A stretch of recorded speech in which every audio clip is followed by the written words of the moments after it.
Bueno, yo solamente una brevísima intervención para agradecer infinitamente a Carlos Sala Ballester, que es un músico prominente de Venezuela, un buen pianista, un gran pianista y bueno, un director con una formación muy académica muy importante. Esta oportunidad que nos da de compartir un poco de su experiencia a estos muchachos de los grupos bolivianos de la Escuela de Música y el taller de composición, que son prácticamente una presencia nueva en el país. El CHEM Bolivia, el CEM Bolivia es el Centro de Estudios Musicales. No lleva poco más que un año de institución, de su fundación, está justamente en el trámite de constituirse como institución. Y el alma del equipo es el maestro Gabriel Rebollo, compositor y violinista, que hace 3 años se ha instalado, ha ido a vivir a Santa Cruz, donde está un poco haciendo efervescente ese ambiente joven y nuevo que hay en esa ciudad del país, ¿no? Entonces, por favor, Gabriel, una breve bienvenida al maestro Sala y bueno, gracias nuevamente, Carlos. Igualmente, maestro Sala, quería darle la bienvenida y agradecerle por compartir todo su conocimiento con nosotros. Confiamos que esta pueda ser una primera experiencia que pueda enriquecerse en el futuro y que pueda significar el intercambio de conocimiento que pueda beneficiar a todo el quehacer musical latinoamericano y pueda usted colaborarnos para posicionar la música boliviana, el conocimiento musical boliviano a los niveles que se están manejando en Latinoamérica, en Venezuela particularmente. Le agradezco mucho, maestro Sala, haber aceptado nuestra invitación y estoy seguro que este taller va a ser tremendamente enriquecedor para los estudiantes del Centro de Estudiantes Musicales Bolivia, del Centro de Estudios Musicales Bolivia, y los estudiantes invitados también que son parte de la formación de compositores y directores de orquesta acá en Bolivia. Bienvenido, maestro Sala. Adelante usted, por favor.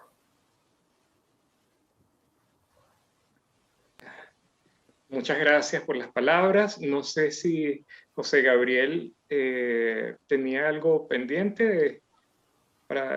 Sí, primeramente unas recomendaciones para los participantes en el momento cuando comencemos el taller, ¿no? La clase. Apagar sus micrófonos y también su video para hacerlo más estable en la conexión de internet. Y bueno, eso ya ha dado la introducción al maestro Carlos. Bueno. Sí. Bueno, bienvenidos a todos los participantes del Centro de Estudios Musicales de Bolivia. Gracias, maestro Alandia, por haber tomado en cuenta mi persona para transmitir algo que a mí me apasiona muchísimo, que es la enseñanza de la dirección.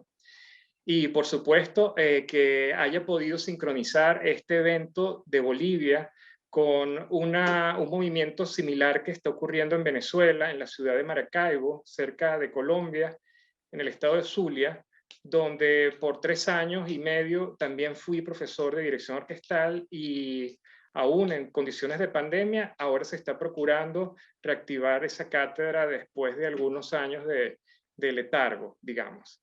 Entonces, quiero comenzar, bueno, bienvenidos todos y voy a comenzar presentándoles un video que creo que hablaría por sí mismo de hacia dónde va a ir enfocada esta conversación.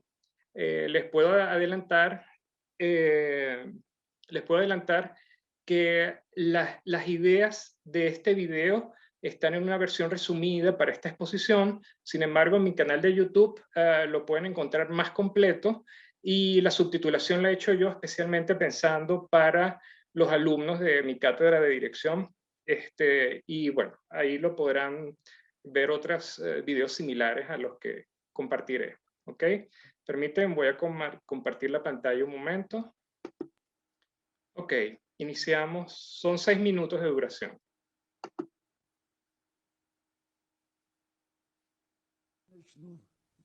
С того, что существует анекдот. Один молодой человек пришел к маститому маэстро и попросил его научить дирижировать. Тот показал ему несколько видов рисунка и говорит, вот так надо дирижировать, если музыка идет на 2, так это на 3, так на 4, так на 6. Вот большим движением вы покажете форте, маленьким пиано. Вот и все. Тот удивился, как, маэстро, это все?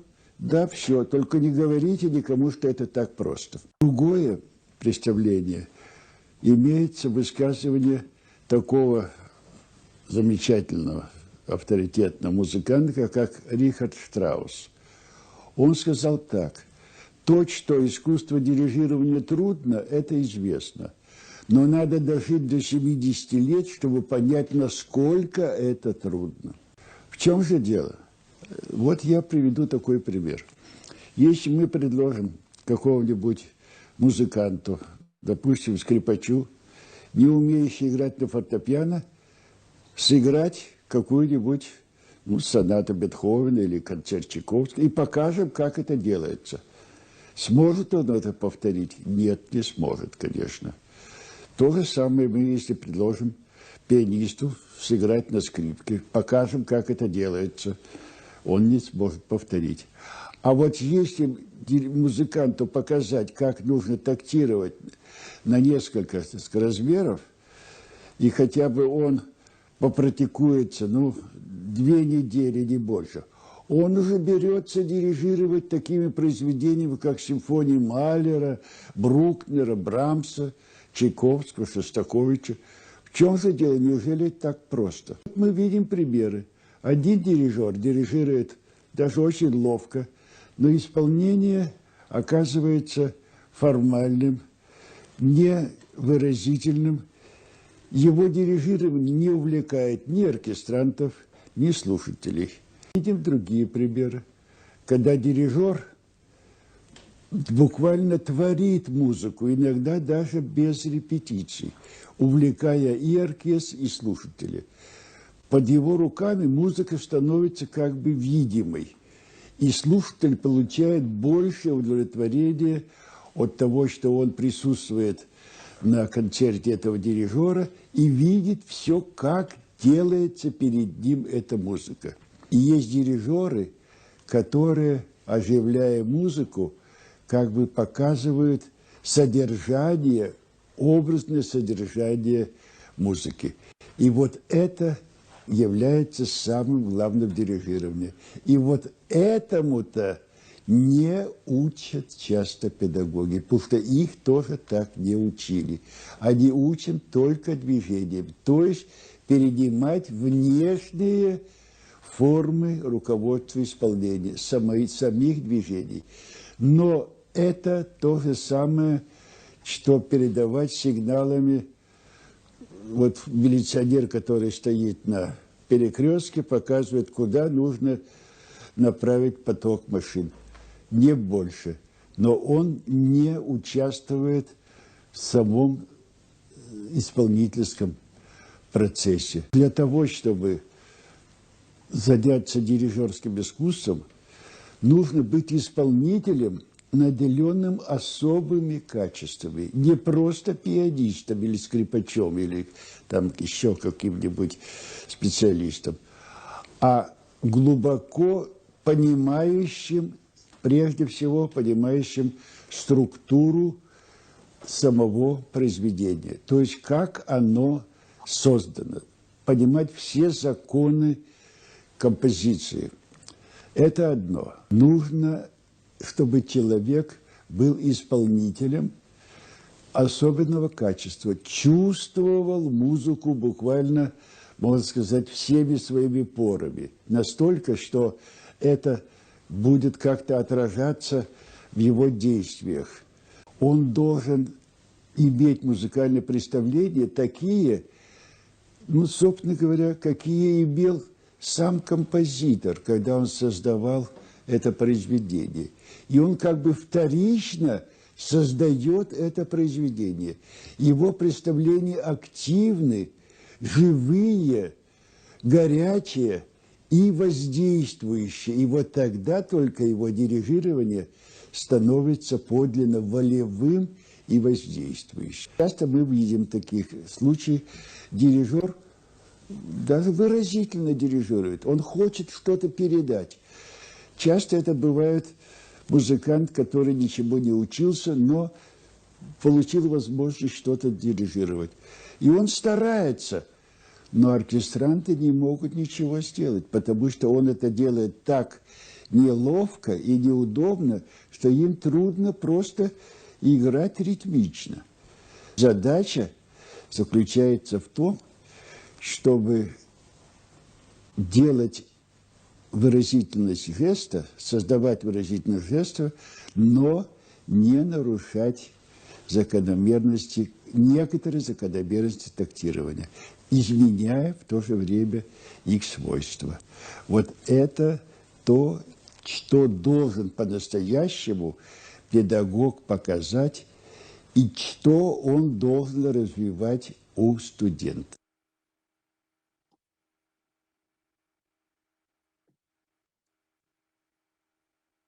Sí, bueno, la palabra la tuvo el maestro Ilya Musin, de quien tendremos algunas otras palabras un poco más adelante.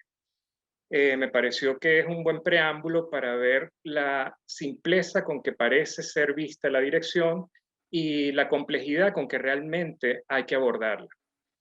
Quiero aprovechar unos segundos para presentarme como músico. Mi nombre es Carlos Sala Ballester. Comencé muy joven en el mundo de la música, en kinders musicales, etc. El piano fue mi aliado desde los 6 años de edad, pero a los 10 años decidí que el deporte era más importante para mí, y de 10 a 15 años de edad me dediqué al deporte competitivo a nivel nacional. Y a los 15 años retomé la música ya como mi meta de vida. 5 años después estaba optando por una beca para estudiar en la Unión Soviética, y en el año 89 pues logré esa beca para estudiar mi licenciatura en dirección coral en el College del Conservatorio Tchaikovsky. 5 años después me graduaba de licenciado en dirección coral y comenzaba la maestría en la Academia Guinesin de Música en el área de la dirección coral, dirección sinfónica y sinfónico coral. Mi maestro era maestro en ambas áreas. Y bueno, una vez regresado ya a Venezuela, he trabajado desde el año 2001 en el sistema universitario, en el Instituto Universitario de Estudios Musicales primero, un instituto muy moderno con unas ideas muy progresistas de la enseñanza musical, que bueno, lamentablemente en 2008 cambió cierto aspecto del enfoque, aunque se hizo universitario, Universidad de las Artes, donde sigo trabajando en la cátedra de dirección orquestal.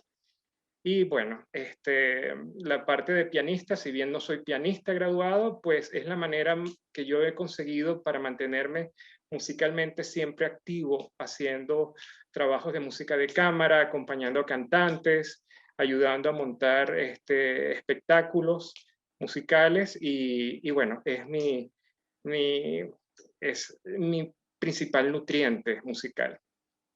A continuación voy a compartir la pantalla para una pequeña presentación que les he preparado y poder estructurar el discurso de una manera más organizada.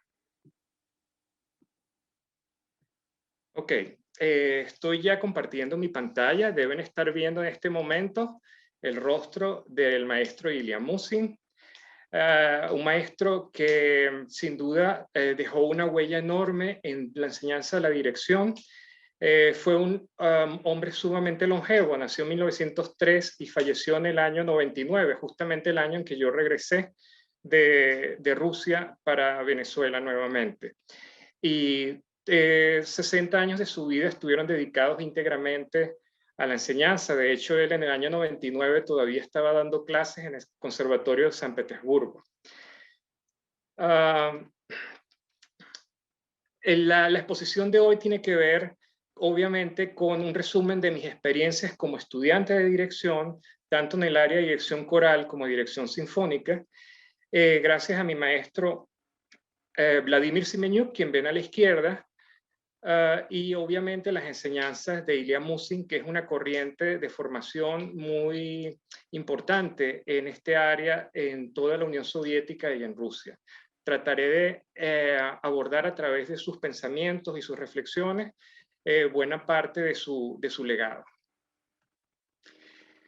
Cuando digo que Ilya Musin es creador de una escuela, no es simplemente un título que él se ganó por los años de trabajo, sino porque estoy seguro que es el único músico, director que ha dejado escrito en 3 libros fundamentales, que el primero es la técnica de la dirección, el segundo es sobre la formación del director, y el tercero, el lenguaje gestual del director. Ha dejado plasmada toda su experiencia en textos.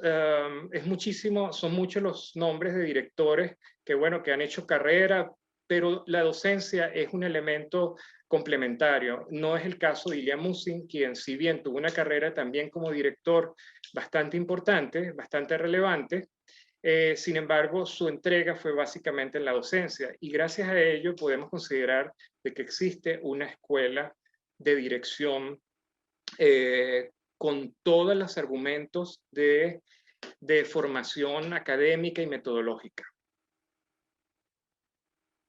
Un detalle que me gustaría destacar es a qué nos enfrentamos los directores cuando ya nos toca prepararnos como profesionales. Una vez que tenemos el título, estamos listos realmente para... Hay muchos aspectos psicológicos que el director, tanto coral como sinfónico, debe tener en cuenta. Y les transmito las palabras de Sir Henry Wood. Si bien él comenzó como organista, luego se hizo un reconocido director, y él escribe lo siguiente: los directores regularmente de orquesta sinfónica deben recordar siempre que los buenos músicos de orquesta iniciaron sus carreras como músicos solistas 100% competentes y llenos de entusiasmo. Mantengan en ellos estas cualidades siguiendo el camino de ensayos sustanciosos. Sin falta, hay que mantener un alto nivel mediante la adecuada planificación y desempeño de los ensayos. Si bien el segundo párrafo se refiere a el correcto manejo del momento del ensayo, el primer párrafo, a mi juicio, da una idea muy importante. Es cuando él hace referencia a que los músicos de una orquesta pueden ser solistas 100% competentes y muy bien preparados. ¿Qué nos quiere decir eso? Que al momento de nosotros como directores dialogar con estos músicos de nuestra orquesta, debemos estar conscientes que estamos tratando con personas preparadas y tenemos que estar tanto o más preparados que ellos para poder debatir nuestras propuestas, debatir nuestras ideas, incluso un poder de convencimiento sumamente desarrollado para lograr que un grupo de 80, 90, 100 músicos declinen, o más que declinar, que se aboquen a la propuesta interpretativa que el director tenga. A continuación voy a mostrar una serie de alumnos de Ilya Musin y otros no de Ilya Musin, donde quiero destacar por dónde comenzaron su carrera musical. De las primeras generaciones del maestro Ilya Musin estaba Rudolf Barshay, quien sin duda él se hizo primero muy famoso como violinista y luego como director.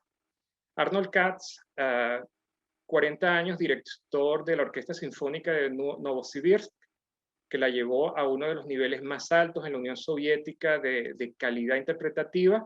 Mi maestro de dirección, fue también de las primeras generaciones egresadas de Ilya Musin, un violinista.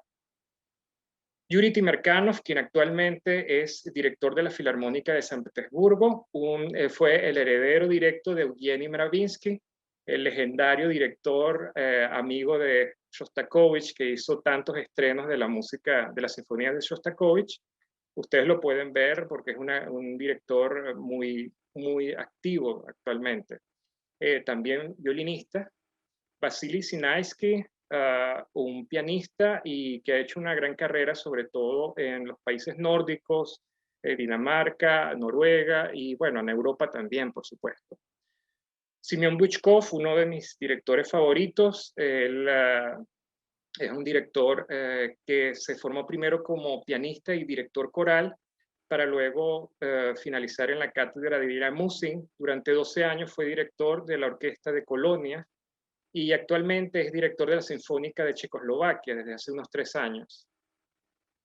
Valery Gergiev, quien ustedes ya lo deben conocer, es el director más mediático de los directores rusos en este momento, director del Teatro Mariinsky, especialista en ópera rusa, un pianista muy destacado que decidió volcarse a la dirección, muy característico con su batuta mínima, ¿verdad? Y Ennio Nicotra, un director que coincidió conmigo en el año 89, los dos llegamos el mismo año a la Unión Soviética. Él fue directamente a estudiar con Ilya Musin la maestría de dirección, mientras yo que me fui a estudiar licenciatura en dirección coral. Un pianista y quien lleva un movimiento muy intenso para dar a conocer el legado académico de Ilya Musin. Y finalmente, Theodor Kuretsis, quien es quizá, él pertenece a la última generación de alumnos de Ilya Musin, formado entre el año 94 y 99, el año de muerte de Ilya Musin. Un director muy interesante, con unas propuestas interpretativas que vale la pena seguir. Él se formó como pianista y violinista en Grecia y se pulió como director en Rusia. Luego hay otros miembros de otras escuelas, como el compositor Pierre Boulez, quien ha dejado un legado enorme de grabaciones, sobre todo un énfasis en particular en la música del siglo XX. Georges Prétré, uno de los directores más carismáticos y más interesantes de ver, dirigir y trabajar. Él comenzó como trompetista en el Conservatorio de París, sin embargo, luego pues destacó muchísimo como intérprete de la dirección, gran amigo de Poulenc, de María Callas, y es la persona que me puso más claro en orden la diferencia entre ser un director y ser un intérprete. Stislav Rostropovich, quizá el más sólido chelista, es el mayor representante de la escuela de cello de la Unión Soviética. Además, un gran pianista. Los últimos años de su vida estuvo muy dedicado a la dirección. Hay magníficas interpretaciones de óperas rusas, entre ellos Boris Godunov, montajes preparados por Rostropovich. Plácido Domingo, quien después de su carrera tan avasallante como cantante, ha incursionado en el mundo de la dirección. Y Simon Rattle, quizá el más joven de esta lista que les preparo, quien primero fue percusionista y desde hace muchos años, pues, una carrera en Londres y creo que ha hecho giras en Latinoamérica y un reconocido director. ¿Qué podemos ver en común dentro de esta lista amplia de directores? Es que todos han sido destacados intérpretes de otros instrumentos.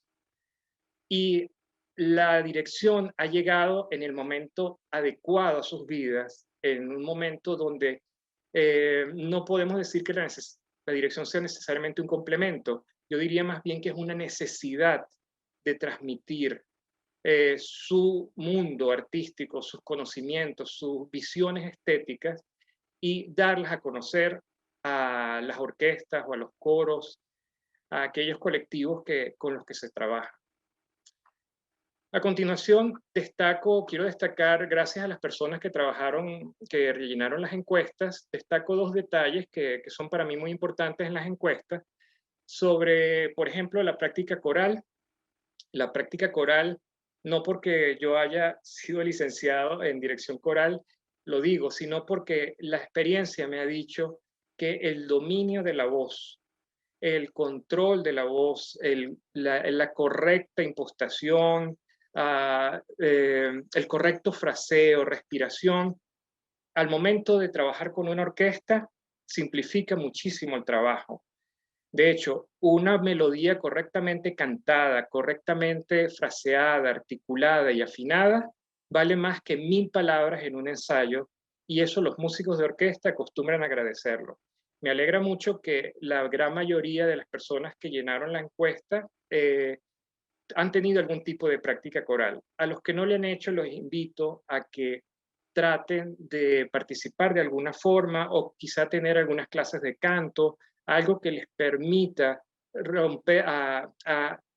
interrelacionar sus ideas en su mente de cómo suena su música con una manera de expresarla directamente con el instrumento más nuestro que tenemos, que es nuestra propia voz. Y en segundo lugar, cuando pregunté las razones de estudiar dirección orquestal, esta es una pregunta obligatoria que yo tengo a los alumnos que aspiran a entrar en la cátedra de dirección. Siempre se las hago plasmar, incluso por escrito, porque me gusta que quede la constancia. Y bueno, puedo resumir las 18 personas que hasta cierta hora de ayer habían llenado la encuesta, que las razones por las cuales desean estudiar dirección se repartió de la siguiente manera. La mayoría lo expresa como un complemento en su formación académica. Eso me parece muy bien. Ya veremos lo que creo que significa complementar la vida en dirección. Otros han dicho mejorar su interpretación, o sea, que ellos ven que a través de conocer mejor el repertorio sinfónico, sus instrumentos pueden mejorar desde el punto de vista interpretativo, pueden ser mejores pianistas o violinistas, etc. Aprender de los instrumentos de la orquesta, quizá hay una necesidad de comprender los aspectos tímbricos de cada instrumento, las potencialidades, y quizá eso llevarlo también al discurso como ejecutante, ¿no? O sea, poder trabajar con timbres, con hacer música de cámara, con otros instrumentos, etc. Perfeccionamiento de la dirección se refiere a personas que ya están haciendo actividad como director coral o sinfónico y sienten que es momento de mejorar sus habilidades. Repertorio orquestal, pues alguien que quizá, en este caso creo que era un chelista, que decía que bueno, que el abordar el repertorio sinfónico le ampliaría el espectro de conocimiento, argumento que me parece sumamente interesante. Y coordinación académica es ayudar a que esta charla que estoy haciendo ponga en orden algunas de las necesidades básicas para estructurar una formación metodológicamente completa del director de orquesta. Ok, áreas de conocimiento de la dirección. Este círculo imaginario que tiene ciertos límites, lo podemos decir que es como una especie de galaxia de contenidos que no tiene un límite realmente. Ella se expande, está en un constante crecimiento, pero he tratado de hacer un gráfico donde pongo por áreas de conocimiento aquellos puntos que considero, por la experiencia que he tenido, importantísimos de desarrollar. Primero lo voy a mostrar a grosso modo y luego iré de una manera un poco más detallada. El primer requisito es el oído. O sea, el trabajo en el oído es sumamente importante. Creo que aquí tiene que focalizarse. Una persona que no se trabaje auditivamente no va a poder trabajar como director, no va a poder hacer correcciones, no va a poder con criterio hacer críticas, etc. En segundo lugar, hay cierta área que es la formación musical práctica. Todas aquellas actividades que nos ponen a nosotros a hacer música. En el caso mío, por ejemplo, no solo sería todos los conciertos que puedo dar, no solo como director, sino como como pianista acompañante a hacer repertorios de música de cámara. Esa es mi práctica constante. Siempre estoy de alguna manera tocando el instrumento. Conocimientos teóricos musicales es una serie, engloba una serie de especializaciones, de materias o de áreas de conocimiento que podríamos llamar teóricas, sumamente importantes. Ya veremos cuáles son las principales que destaco. Luego, misceláneas de la dirección orquestal. Esto es un grupo de áreas de conocimiento que parecieran no estar conectadas una con otra, sin embargo, todas van enfocadas a la dirección, muy enfocadas en el área de la dirección. Y en el centro, algo muy fundamental, que es los principios deontológicos. O sea, todo lo que tenga que ver con la ética, la moral, la estética, parece mentira, es crucial para que el director tenga éxito. Sin estos valores, es muy difícil que el trabajo del director llegue de manera correcta y sea incluso respetado como ser humano. O sea, si como ser humano no te formas y no te haces ejemplarizante, porque el director, una vez que se para en el podio, es un ejemplo para el resto de la orquesta, pues es muy difícil que tengas una carrera reconocida. Ahora procedo a detallar estos puntos. El primero, pues bueno, el oído. Ya sabemos que oído melódico, armónico, rítmico, incluso el oído como un oído crítico, ¿ok? Cuando escuchas una grabación, por qué te gusta, por qué no te gusta, etc. Es un área fundamental. Luego el siguiente bloque que habíamos hablado es las partes prácticas. Ya lo dije, cantar, aprender a cantar, cantar en coro, cantar como solista, desarrollar las habilidades vocales. Interpretar de un instrumento principal. Muchos de los que rellenaron la encuesta, había violistas, chelistas, violinistas, pianistas, cornistas. Ese instrumento, lo primero que le digo a mis alumnos cuando ellos llenan una encuesta similar es, si tú tocas flauta, por ningún motivo la dejes si vas a estudiar dirección orquestal. Sigue trabajando tu instrumento, sigue siendo cada vez mejor flautista y que todos esos conocimientos que estás adquiriendo como intérprete de la flauta y como intérprete de la música de ese repertorio, ya sea barroco que estés tocando, romántico, francés, etc., esos conocimientos que llevas en tu flauta los vas a poder transmitir con tus manos, con tus ideas musicales a través de la dirección.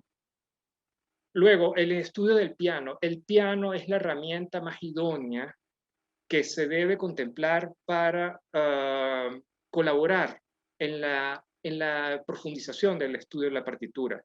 No es casual que por lo menos en la Unión Soviética y en Rusia, el piano nunca se deja de estudiar. O sea, no hay 2 niveles de piano, 3, 4, sino yo estudié 10 años allá y durante los 10 años tuve clase de piano, porque era imprescindible como director de que hiciera los programas correspondientes y hiciera los exámenes como si fuera mi especialidad.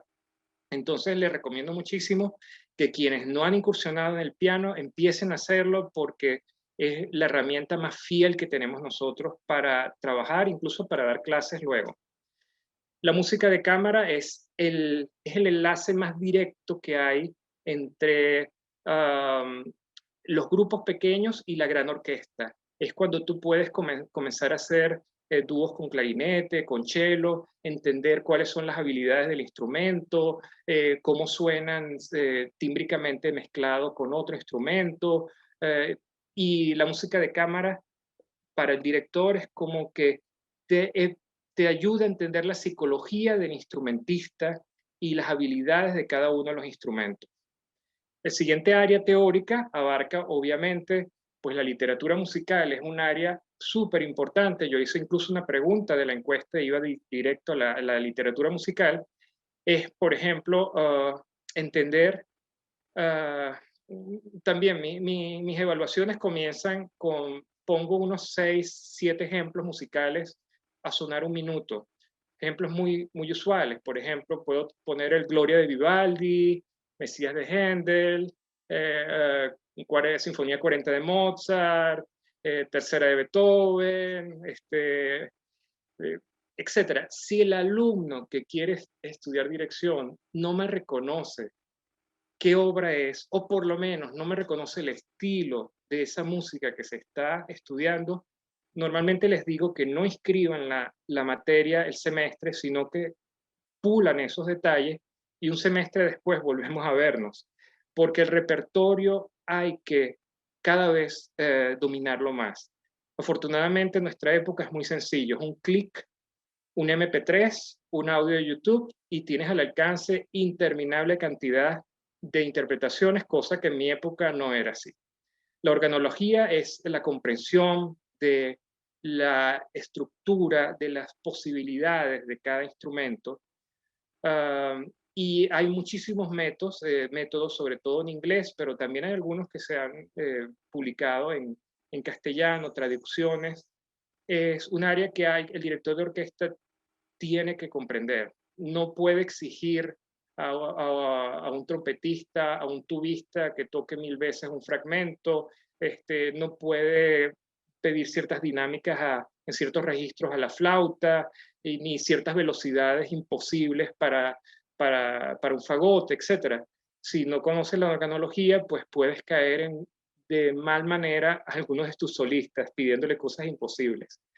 La lectura de partituras, tanto corales como orquestales, es una materia, o sea, debe ser siempre una materia, donde el músico aprenda bien a leer en claves, aprenda a leer instrumentos transpositores, 2 claves primero, sol, fa, luego sol, fa, do en tercera, luego sol, fa, do en tercera, do en cuarta, etc. De manera de que las partituras cada vez sean más fáciles visualmente de comprender. La idea es hacerlo en el piano, por supuesto, hay muchos métodos para ir progresivamente aumentando las dificultades. Análisis musical, forma y análisis musical es porque para mí es inconcebible en un semestre 1 poner a dirigir el primer movimiento de una sinfonía de Haydn y que el estudiante no tenga idea de lo que es una forma sonata. Entonces, la forma tiene que estar de la mano desde el primer semestre de formación, obviamente primero formas simples, formas ternarias simples, luego ir formas complejas, etc. Pero no se puede comenzar a dirigir una sinfonía si no tienes claro el concepto de la forma musical. Conceptos estéticos y estilísticos, esto es lo que hace quizá la diferencia entre un director y un intérprete. Es que son preguntas mucho más complejas de resolver.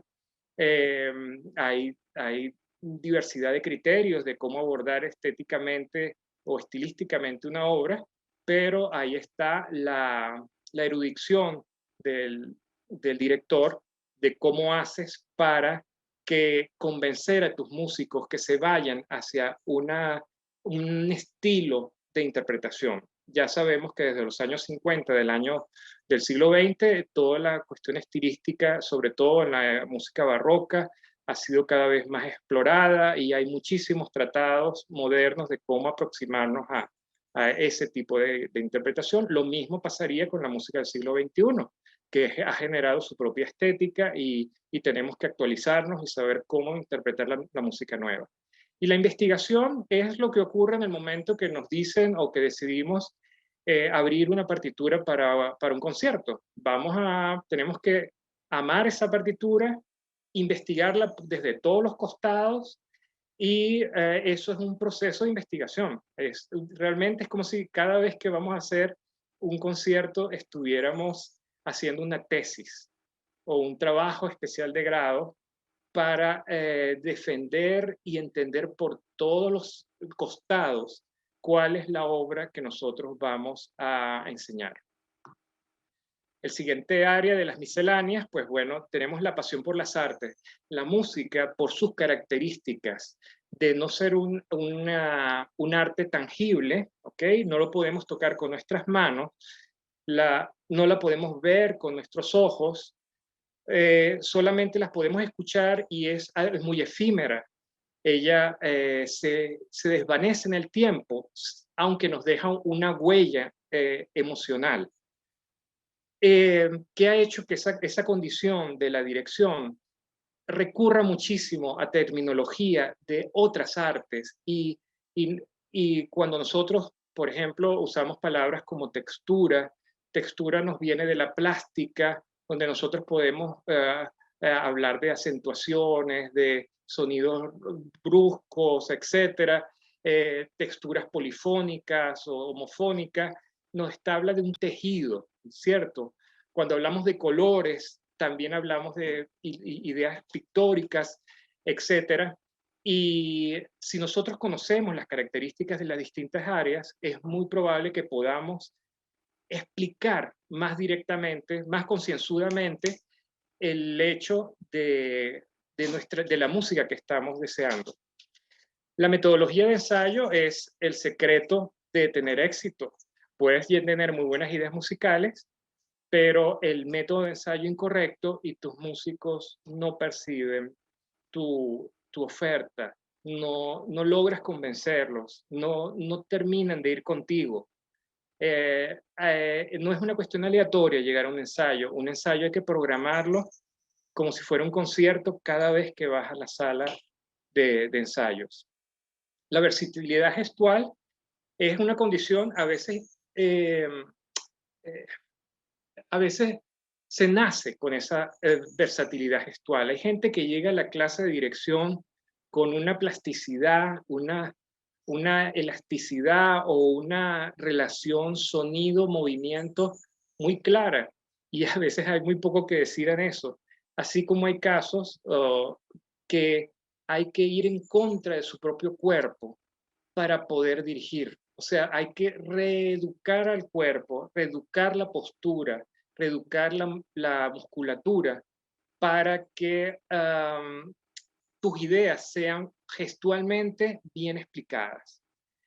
Y por último, pero muy importante, el dominio básico de lenguas extranjeras. Esto también lo incluí en la encuesta, es porque todos debemos aspirar a que nuestra carrera va a ser lo más alta, lo más destacada posible. No podemos formar músicos necesariamente para un cúmulo de pequeño y pensar que toda tu vida vas a estar trabajando en ese cúmulo, sino que tú seguramente vas a ir adquiriendo conocimientos que te van a obligar a cada vez desempeñarte a un nivel más y más profesional. El director debe conocer claramente las bases, sobre todo fonéticas, de lenguas como el italiano, el alemán, el francés mínimo. Desde el punto de vista de investigación, el inglés es una herramienta sumamente importante porque te abre una cantidad enorme de literatura en este idioma, muchas traducciones. Y bueno, en el caso mío, el ruso, pues me ha abierto la posibilidad de enseñar mucha música rusa que la gente le tiene miedo simplemente porque tienen que cantar en ruso y no es así. O sea, esa música con un pequeño esfuerzo de trabajo se puede también interpretar. Entonces, nos queda en el centro la parte ética, valores éticos y morales, ¿no? Ya lo expliqué un poco, sentido crítico y autocrítico. El director es un crítico hacia los músicos que tocan. Y en primer lugar, antes que eso, tiene que ser hacia uno mismo. Mi maestro siempre me dijo, Carlos, si algo no está funcionando en el ensayo, antes de tú reclamarle a cualquiera de tus músicos, piensa qué has hecho tú que puede ser que esté fallando. Nunca eches la culpa a los demás sin antes haberte autocriticado, no solamente desde el punto de vista gestual y técnico, sino desde el punto de vista incluso de la manera en que te expresas, la manera en que miras a una persona, la manera en que estás abordando el método del ensayo, etc. Y habilidad comunicativa es justamente eso. Un director en exceso tímido, un director que no quiera, no tenga el empuje para convencer a sus músicos de que hagan por el camino que él está proponiendo, va a tener problemas de conexión con el colectivo. Y en este caso yo creo que es algo de introspección, de autodesarrollar habilidades comunicativas, las cuales sin duda hay que trabajarlo. Es un trabajo muy personal, pero creo que vale mucho la pena para tener éxito. Y la sección final de la exposición he estructurado 11 preguntas que yo mismo me he hecho muchas veces y que estoy seguro que muchos de ustedes ya le deben estar pasando por su mente. Quiero contestarlas brevemente y luego les daré una ronda de preguntas para que se expresen y trataré de ser útil en ese aspecto. La primera pregunta podría ser: ¿cuándo se empieza esta carrera? ¿Cuándo estudiar esta carrera? No creo en las entradas prematuras a la carrera de dirección orquestal. O un niño, ok, puede tener la plasticidad, un niño, me refiero, 7, 8 años de edad, pues puede imitar perfectamente a un gran director. Han visto ustedes en YouTube muchos videos así, pero eso está lejos, ustedes entenderán, de un movimiento consciente, de gestos conscientes. Es simplemente la repetición de una propuesta de otra persona. Que bueno, que el niño tiene una habilidad rítmica y muy simple, una buena gestualidad, etc. Entonces, la carrera es mejor comenzarla en el momento en que musicalmente tienes herramientas para comprender hacia dónde quieres ir en la carrera. El perfil de ingreso, pues bueno, muy ligado, el perfil de ingreso tiene que haber una base. No puede solamente ser una base de teoría musical. Yo creo que tiene que haber un instrumento sonando en la vida de ese músico. ¿Por qué? Porque en teoría puede ser un gran musicólogo, un gran teorético, pero la dirección es interpretar. Y la interpretación es una emoción que ocurre cuando pones en orden todas tus ideas, tus propuestas, y las empiezas a transmitir. Eso genera una sensación muy interesante. Cuando tú terminas de un concierto, tú dices: hoy me salió mejor que ayer. Quiere decir que la interpretación de hoy fue a tu sensación, fue más adecuada, te llenó más. Quizá el público en ese momento tuvo un momento de exaltación o algo así, porque lo sintió que estaba transmitiendo eso. Por eso es que el perfil de ingreso para mí es fundamental, que el músico tenga contacto con algún instrumento base. Y por supuesto, muchas cuestiones teóricas, tiene que ser un buen solfista, tiene que tener conocimientos por lo menos básicos, un primer año de armonía, conocer, ya lo dije, formas musicales desde el inicio, porque vas a comenzar a dirigir minuetos y scherzos y variaciones, etc. Y ¿estudiar dirección es algo individual o es algo colectivo? Según mi punto de vista, puede haber, desde el punto de vista colectivo, todas las áreas de conocimiento que van concatenadas a la clase de dirección, pero el proceso de enseñar la dirección es un proceso netamente individual, porque la idea es que cada director sea un individuo, sea un intérprete único. Yo les invito mucho, yo les puedo pasar un PDF resumiendo esta exposición. Les invito particularmente a comparar los 8 directores a que hice alusión, alumnos de Ilya Musin, y compararlos en los videos, cómo dirigen cada uno de ellos. Y los 8 son absolutamente diferentes. Aun cuando todos se formaron en una misma escuela, la escuela de Ilya Musin se basa en desarrollar las habilidades innatas de cada uno de sus alumnos, de sus estudiantes, y pulir aquellas habilidades más débiles, menos fortalecidas, darle las herramientas para que sea muy bueno. ¿A qué me refiero? Puede ser que la lírica a un determinado director se le hace muy simple, no así el drama o la tragedia. Entonces tú tienes que, sabiendo cómo es todo estudiante, enfatizar que voy a ponerte una abertura trágica, una abertura dramática, porque necesito que tú revivas esas emociones. Entonces, pues, en ese aspecto, yo procuro de que mis alumnos ni siquiera me imiten a mí. sino que cuando tengo que repetir algo, trato de repetirlo de 2, 3, 4 veces formas diferentes, porque lo esencial es transmitir la idea musical. El gesto, hay muchas maneras de transmitir una idea musical con distintos gestos, y no me gusta, me incomoda ver un alumno que haga las cosas demasiado similar a mí. La importancia del gesto, esto es que el eterno problema de cuando llega el alumno y quiere estudiar dirección pensando de que esto es un evento netamente gestual, que yo le voy a enseñar a mover las manos o a poner los rostros más adecuados a la obra. Y esto no es así. Creo que Ilya Musin, en los primeros minutos del video que le transmití, él lo expresa muy claramente. Y mi maestro lo decía un poco más dramáticamente. Él me decía, nos decía al aula, toda la cátedra, nos decía, vayan a buscar a la señora que recibe los abrigos de ustedes al entrar, los abrigos, díganle que suba un rato aquí a la cátedra de dirección y yo me comprometo en media hora enseñarla a dirigir el inicio de la inconclusa de Schubert. Incluso dice, incluso le puedo enseñar el primero y el segundo movimiento, porque lo que tiene que enseñarle es un esquema de 3 y llevarlo mientras los músicos están tocando.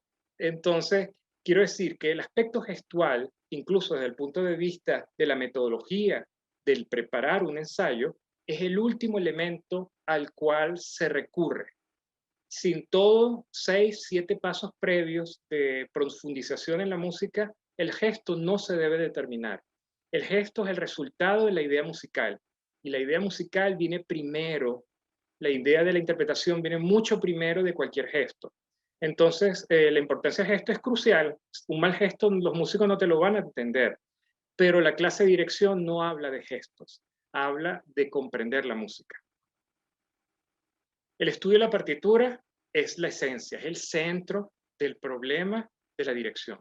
Tener las herramientas necesarias para entender qué es lo que el compositor pretendió y nosotros ser los que vamos a transmitir esa idea lo más cercana al compositor, poniendo esa diferencia nuestra, la diferencia de tu persona, de tu cultura, de tu conocimiento, etc. Todos sabemos que una partitura no es un ente que no se mueva, inamovible.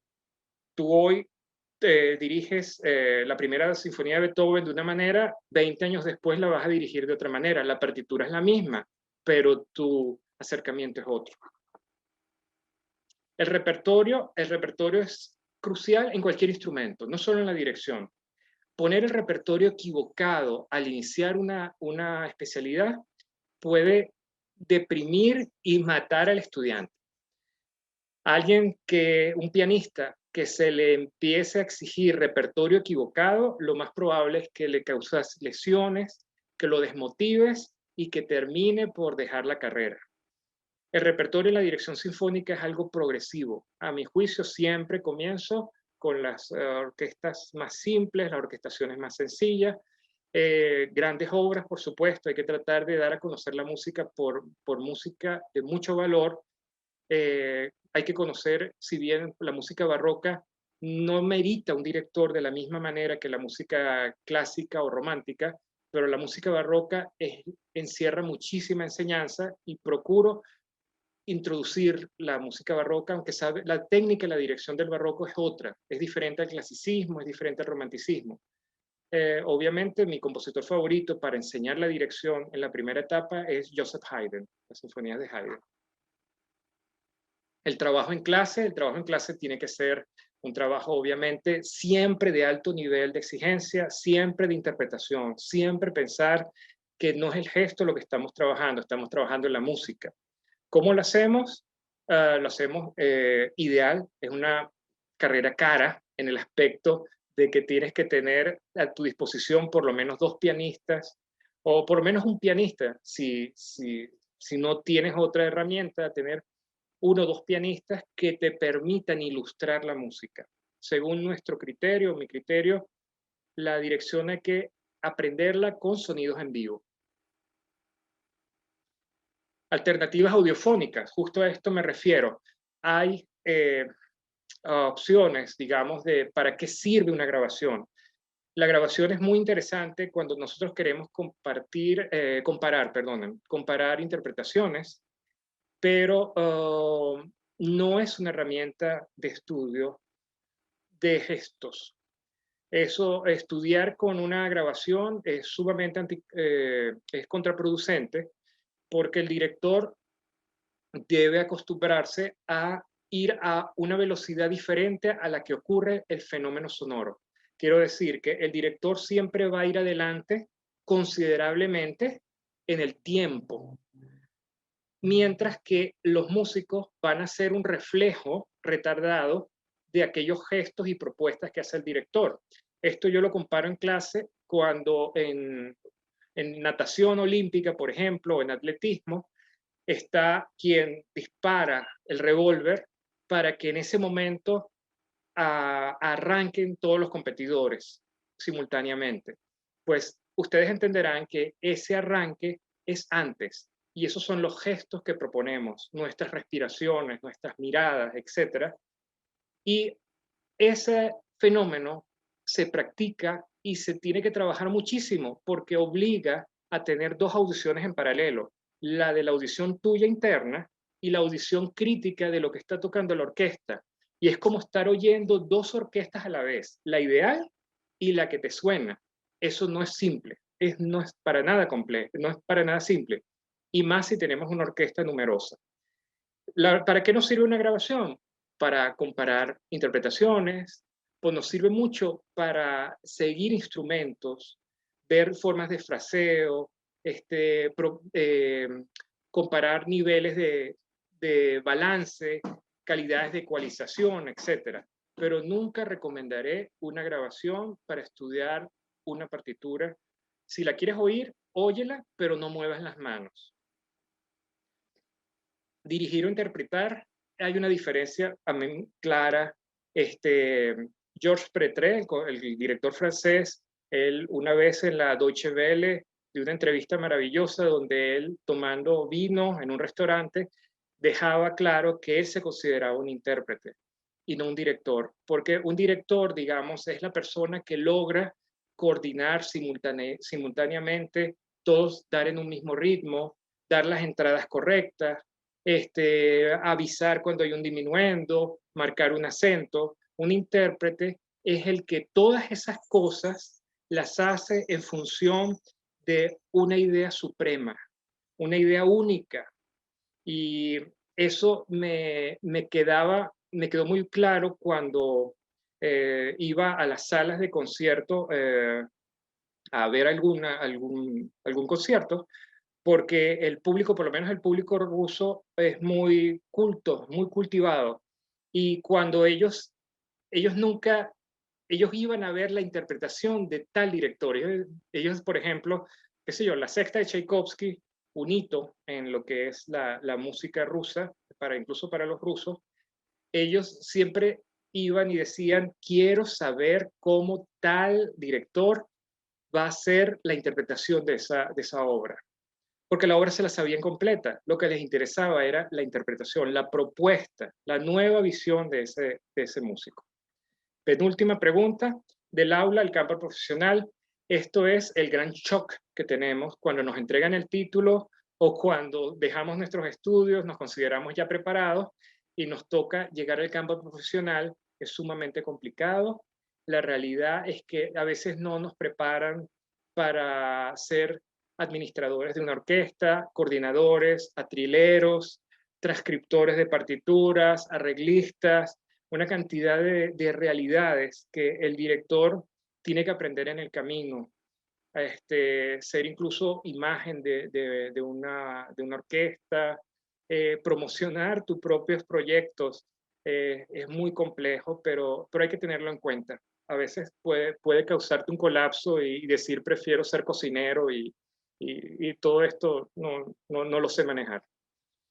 Y la última, la dirección orquestal en pandemia. Esta es nuestra realidad desde hace ya 14 meses. Es muy difícil, les confieso, que enseñar la dirección orquestal sin el sonido en vivo para mí es muy complicado. Hay cursos y talleres por internet, sé que aportan cosas, aportan, no lo dudo en absoluto. Hay cosas de gesticulación que se pueden enseñar básicas, pero a nivel interpretativo, para mí es imprescindible el sonido en vivo.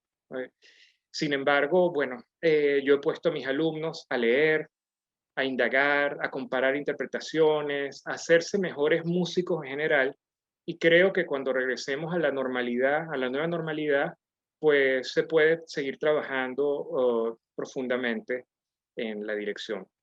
Con esto cierro mi propuesta de exposición y les dejo a todos ustedes una ronda de preguntas. Voy a dejar de compartir en la presentación y les cedo la palabra. Espero ser útil.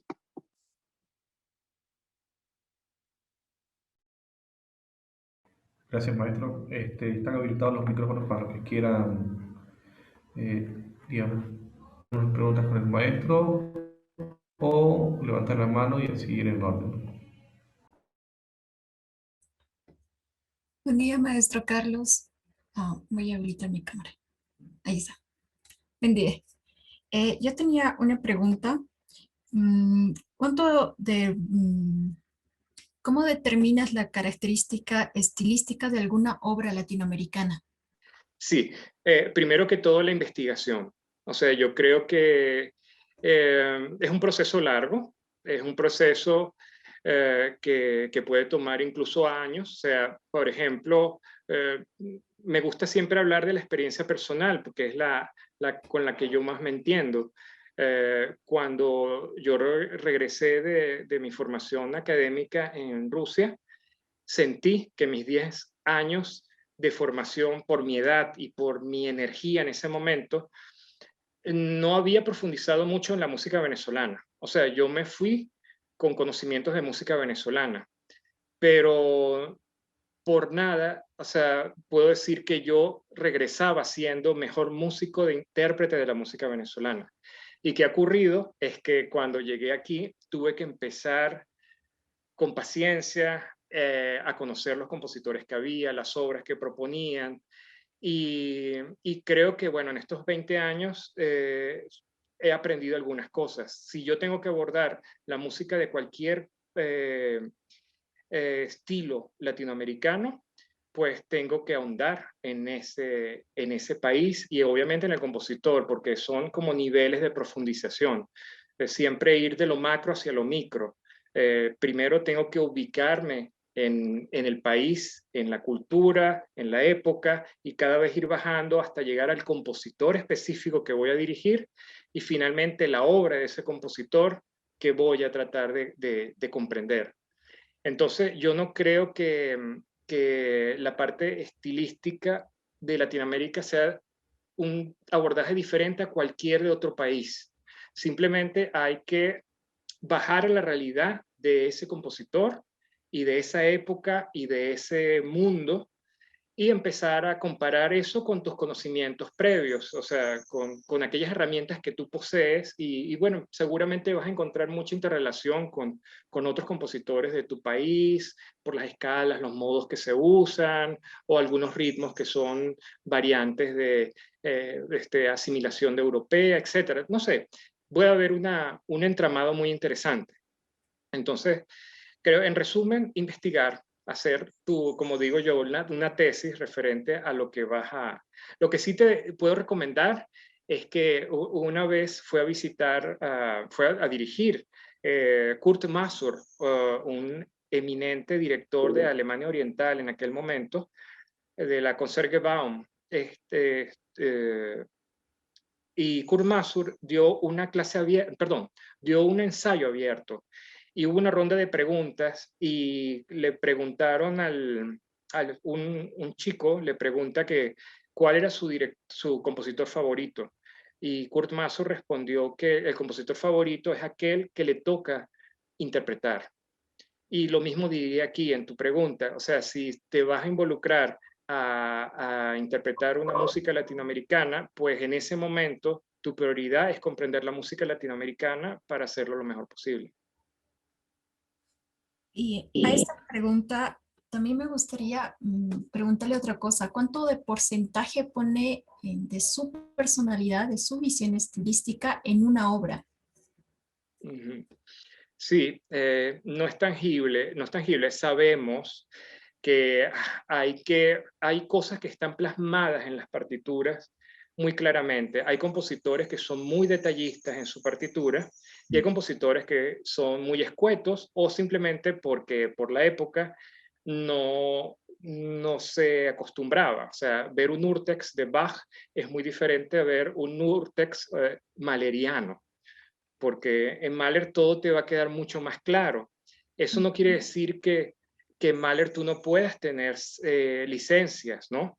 Es una barrera que hay que saber romper, ¿ok? Donde las cosas sean convincentes y no se hagan caricaturescas. O sea, cuando digo algo caricaturesco es que tú exageras algo a tal punto que se vuelve un poco desagradable o irreconocible el compositor.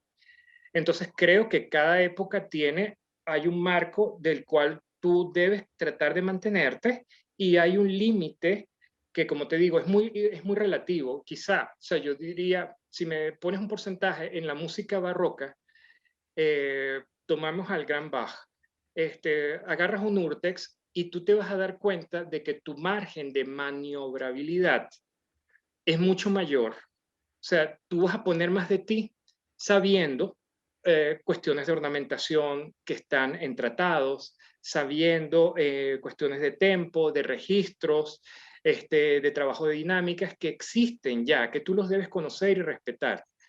Y quizá en un mundo donde la partitura sea más determinante, incluso que se ponen a veces cuestiones metronométricas, por lo menos Stravinsky no te dejaría actuar en ese porcentaje de libertad porque él te obliga. De hecho, cuando él llegó a dirigir aquí en Caracas una vez, pero yo no estaba, ni siquiera, creo que no había nacido en ese momento, pero cuando él, el legado que queda es que él reclamaba muchísimo a los músicos de orquesta porque no hacían el tresillo como un tresillo, porque románticamente el tresillo se hace de una manera y Stravinsky decía, no, discúlpeme, eso no es un tresillo es tan, tan, tan. Son tres, o sea, lo que te estoy dando es por lo menos tres visiones diferentes de margen de libertad como intérprete, según la época, según quién es, y sí hay algo. La música, afortunadamente, no se puede repetir idéntica, ni siquiera tú mismo la puedes repetir. Cuando tú la vuelves a tocar al día siguiente, vas a estar más o menos complacido. Eso quiere decir que hasta tú mismo no puedes controlar tu ser humano, tu ser como músico. Listo, gracias. Oh, gracias a ti. Maestro, el asunto de la memoria en la dirección orquestal es un asunto que atemoriza a los jóvenes que se están enfrentando a la carrera de dirección orquestal, porque ven a estos grandes directores enfrentar unas sinfonías que duran horas, mahlerianas, brucknerianas, con la memoria totalmente asimilada. ¿Qué tiene que decirnos sobre esta piedra tan dura de cruzar que es la memoria? Bueno, en primer lugar, que la memoria, hay gente que tiene memoria absoluta, o sea, donde se fijan la memoria visual con la memoria auditiva, memoria tímbrica, etcétera. Entonces, hay gente que le es muy fácil memorizar y hay gente que le es muy difícil memorizar. Luego está, obviamente, la experiencia. O sea, las veces que tú has dirigido una obra te va a hacer ya tenerla en tu sangre y va a tomar un tiempo, ¿no? Y luego la práctica, por supuesto. O sea, por lo menos durante mi carrera académica propiamente, pues tuve que dar, cada año eran 3 trimestres, entonces habría que multiplicar, di 30 exámenes de dirección, ¿no? Y todos eran de memoria, todos eran absolutamente de memoria. Y eso me generó por lo menos práctica para memorizar patrones y tratar de que auditivamente, o sea, la práctica ayuda. Sin embargo, le debo aclarar que por ejemplo, mi maestro de dirección orquestal, él conocía las obras de memoria, a veces recordaba hasta los compases en que ocurría tal cosa, y él le gustaba dirigir con partitura. Y no porque él tuviera temor a que tuviera un apagón, ¿no? Sino que él decía, y yo lo aplico en clase, o sea, yo obligo a que dirijan de memoria, pero durante el proceso del aprender la partitura, procuro de que usen la partitura, porque uno ve la partitura como capas, distintas capas, y hay una muy mala maña de los estudiantes y de los directores de aprender lo que a veces llaman la línea del director. La línea del director es desde el instrumento que comienza la primera melodía, cuando pasa la segunda y luego la tercera y el acompañamiento, y entonces se va trazando un tejido donde la segunda, tercera capa pasan a un nivel de menor importancia. Y a veces te olvidas que existen. Y mi maestro tenía un dicho, y me perdonan si hay violistas aquí, que creo que hay algunos violistas, pero yo mismo amo la viola. Eso es para que no me la critiquen. Es el instrumento de cuerda que más amo. Pero él decía, si tú logras convencer en tu dirección que ese violista que está haciendo el acompañamiento,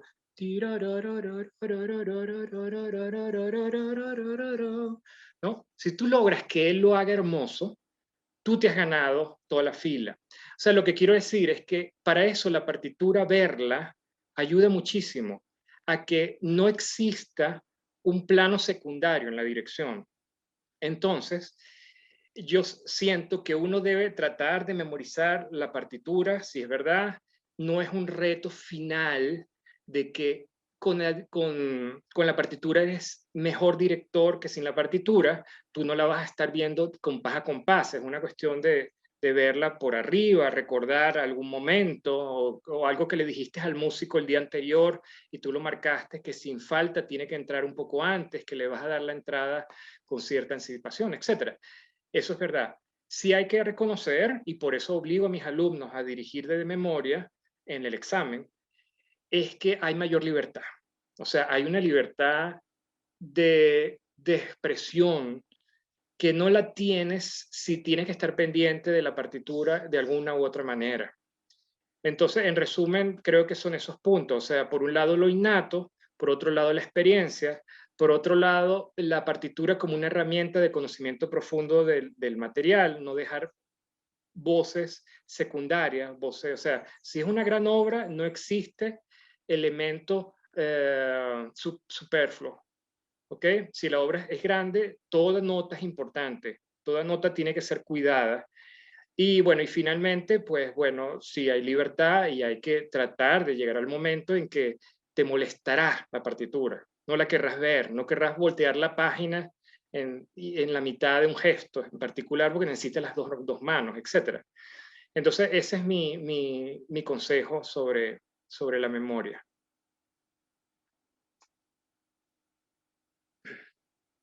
Gracias, maestro. Una pregunta de Gracias. Moreno y Samuel. Primero, José Moreno. José, te escuchamos. Bueno, gracias, maestro. Mi pregunta es sobre el uso de la batuta y su importancia, porque he visto muchos directores que si bien piensan que la batuta es importante y indispensable, hay otros que optan por emplear solamente las manos ya que las creen más expresivas. O sea, quisiera saber su opinión personal sobre eso.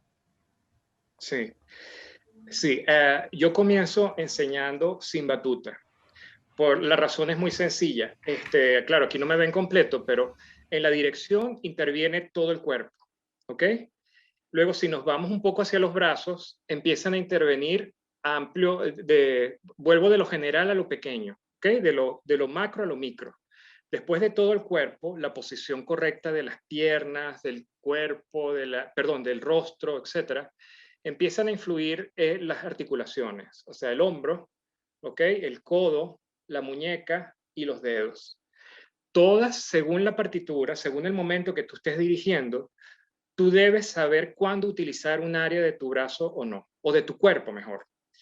Entonces, si tú empiezas a enseñar con la batuta en la mano, aunque hay distintas maneras de agarrar la batuta, muchísimas, y depende de, así, tengo un bolígrafo, yo puedo ilustrarlo, pero hay muchas maneras de agarrar una batuta, pero si tú la tienes que agarrar, sea como sea, si la agarras así, si la agarras así, si la agarras así, los dedos no los estás usando. Y díganme ustedes si este gesto que yo estoy haciendo ahorita no tiene un elemento expresivo, ¿ok? O díganme si este movimiento que estoy haciendo ahora con los dedos no es un elemento que explica qué tipo de entrada voy a dar al instrumento. Entonces, considero que en la primera etapa la batuta estorba. Siento que la batuta debe conocerse, es una prolongación, lo van a ver en cualquier manual sobre dirección, es una prolongación del brazo del director, hace que los gestos sean más amplios, etc. Pero ustedes van a ver muchísimas veces que un director en un movimiento, sobre todo cuando la lírica toma un papel fundamental, ellos sueltan la batuta y empiezan a dirigir con las manos sueltas. O hay directores como Timerkanov, quien les presenté en una de las láminas, él no usa batuta, él nunca usa batuta. O Gergiev, que tampoco usa batuta, si ustedes van a tomar en cuenta que una batuta de este tamaño, ¿ok? Entonces, es una herramienta, eso sí, algo que les hago entender a los alumnos, que la batuta no se puede agarrar siempre de la misma manera. La batuta depende de qué tipo de música estés utilizando. Hay muchas maneras. La manera de Ilya Musin, él destaca 3 posiciones básicas, que es una esta, que estoy haciendo así, ¿ok? Esta es excelente cuando quieres mantener el ritmo muy exacto, ta, ta, ta, ta, ta, ¿ok? Luego hay otro tipo de agarre, ¿no? No sé si lo ven aquí, ¿no? Donde esto no es una batuta, discúlpenme, pero bueno, está este tipo de agarre, ¿no? Donde la muñeca empieza a jugar un papel mucho más importante. Luego hay un tipo de agarre que es así, donde yo pongo el dedo encima de la batuta, donde yo apunto al instrumento que yo deseo hacerle a un solo. Por ejemplo, viene un solo de flauta, yo le digo, mira, eres tú. Es como si yo hiciera sin batuta esto, eres tú el que va a tocar, ¿no? Hay tipo de agarre de batuta así, no sé si lo ven, que es cuando la música es abierta, es muy positiva, es brillante, el contrario de agarrar la batuta hacia abajo. Cuando estoy dirigiendo con la batuta hacia abajo, la música se vuelve profunda, es un solo de chelos, contrabajos, música pesada, a la que debo hacer como que un énfasis, mientras que esto es ligero y es veloz, ¿no? Podría ser un scherzo, etc. ¿Ok? Entonces, bueno, en resumen, no sé si respondo a tu duda, pero la batuta es muy importante siempre y cuando la use de manera versátil. Dirigir de principio a fin un drama, una sinfonía donde hay tantos elementos jugando papel y tantos caracteres con una sola agarre de la batuta, a mi juicio no tiene sentido. Hay que estarla cambiando constantemente.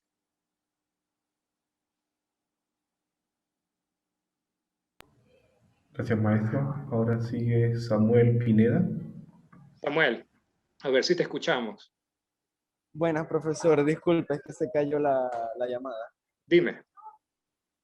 La pregunta que yo tenía básicamente se resume en ¿cuál es la diferencia que existe o en cuestión de perspectiva, qué estaría mejor si la interpretación del compositor dirigiendo su propia obra u otro director dirigiendo la obra del compositor mismo? Ya que nosotros no podemos escuchar cómo dirigía Beethoven o cómo dirigía Haydn o cómo dirigía Chopin, Liszt o todos estos compositores. Entonces, ¿cuál es la diferencia que radica entre el mismo compositor dirigiendo su propia obra u otro compositor dirigiendo la obra del compositor? Porque si nos ponemos a ver es tan relativo, porque el compositor estaría dirigiendo su propia idea, o sea, la idea que nació de él y lo que creó él, mientras que otro director estaría dirigiendo la obra del mismo compositor. Esa era la pregunta que yo tenía, profesor. Sí. Bueno, Samuel, aquí destaco dos variantes, dos vertientes. Si el compositor está vivo, o sea, si, por ejemplo, Beethoven sabemos que él fue un director quedaron dibujos sobre, o sea, ideas de cómo él podía ser. Y bueno, no es difícil imaginar la pasión con que Beethoven debía dirigir su música, ¿no? Porque su música es así, porque su época era así, ¿verdad? Sin embargo, hay muchísimas historias de compositores que aun cuando pueden dirigir, por lo menos ya nombré Stravinsky, quien a veces él se metió a la dirección, aunque él no tenía ninguna técnica de la dirección. Pueden verlo en los videos y corroborar que es muy rudimentaria su técnica. Pero hay muchos compositores que prefieren ceder a otra persona que dirija su música, no porque ellos no lo puedan hacer, es porque muchas veces ocurre que, visto desde afuera, se les abren a veces detalles a los compositores que decían: nunca pensé que mi música sonara tan bien contigo. Y yo creo que bueno, depende de cómo sea el camino del director. O sea, me explico. Si eres un compositor, por lo menos, a mí me viene a la mente bueno, Pierre Boulez. Pierre Boulez fue un compositor que también dirigió. Hay compositores que prefieren dirigir música ajena que su propia música.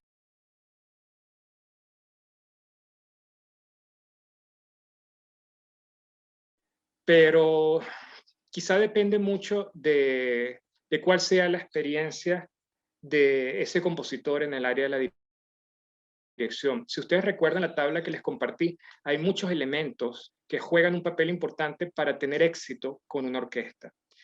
Y puede ocurrir que el director, aún teniendo ciertas herramientas o teniendo claramente herramientas para dirigir, no sea un buen comunicador de su obra, de por sobreentendido que su música está perfectamente explicada, que no tenga nada que explicar. ¿Cómo es posible que ustedes no entiendan esto que para mí es tan obvio? Y entonces ahí es cuando yo recurriría a un colega, algún colega que me ayude a montar la obra, a emprender la obra, y quizás siempre con la supervisión sabia del creador, porque tú no puedes obviarlo, y más si lo tienes acerca de ti. Tú no le puedes decir, permíteme hacer esta licencia, y él lo tienes al lado. O sea, siempre habría una confraternidad entre director y compositor. Entonces, en ese aspecto, creo que es, o sea, no, en definitiva, no es una garantía que el mejor intérprete de tu música sea el mismo compositor. La música está abierta a interpretaciones. Entonces, lo que sí tiene que caer en buenas manos y respetar siempre al máximo lo que la partitura sugiere. Ok, gracias.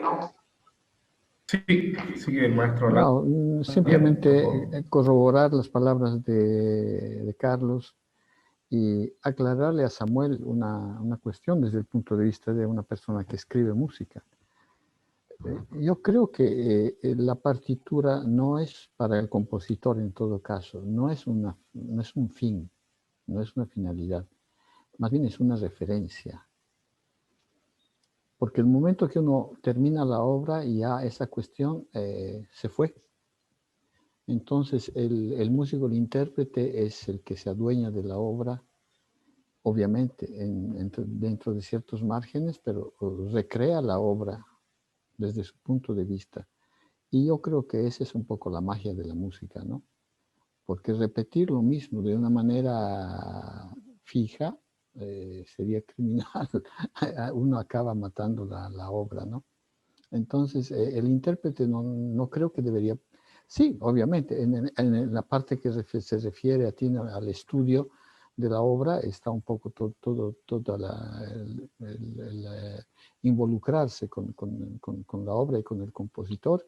Y como dice Carlos, cuando está presente puedes inclusive discutir o puedes argumentar ciertas cosas que ves o que no te están claras o que las puedes ver de una manera muy personal.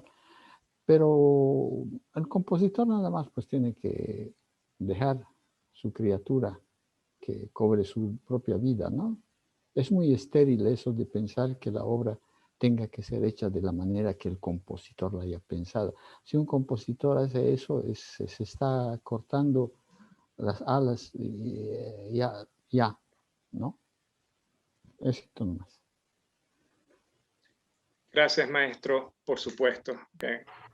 En mejor palabras de un propio compositor, imposible. Sí, es que esa es la maravilla de la música. La música nunca se va a poder encasillar en una sola propuesta. Afortunadamente es así. Ni siquiera un disco de esos que llaman los melómanos un disco referencial va a poder decir que existe una mejor interpretación de X obra. Eso no existe. No es posible. Gracias, maestro Carlos. Un momento para Miguel y Vali, que están levantando la mano. Tenía una consulta, está esperando. Bueno, dos. ¿Hasta qué punto el director tiene que controlar la orquesta o la dirección, la conducción? Hay que dejarlo, ahí puede entorpecer. Y otro sobre el agarrado de la batuta cuando lo hacen en el lado de la pera, digamos en la bola. ¿Qué beneficio, comentario tiene respecto a eso? Sí. Ok, bueno, sí, la primera parte es, discúlpame, sobre... Sobre que el director tiene que tener un control Sí, permanente sobre la orquesta o sí, automatizarlo. claro. Sí, hay una caricatura que yo armé alguna vez para alguna exposición de mis alumnos, donde ponía que el director no debe molestar. Y cuando digo molestar, no solamente a los músicos de la orquesta, a veces el director molesta al público, ¿ok? En música y en la dirección hay un fenómeno muy interesante que, digamos, es el levare. El levare a simple vista uno puede pensar que es solamente dar la respiración y que la música comienza, pero es mucho más complejo de lo que ustedes imaginan o de lo que se puede imaginar la gente en general. Un levare, o sea, el levare es un Auftakt, también se puede decir así, es un impulso que no es para un compás, puede ser para un periodo musical completo.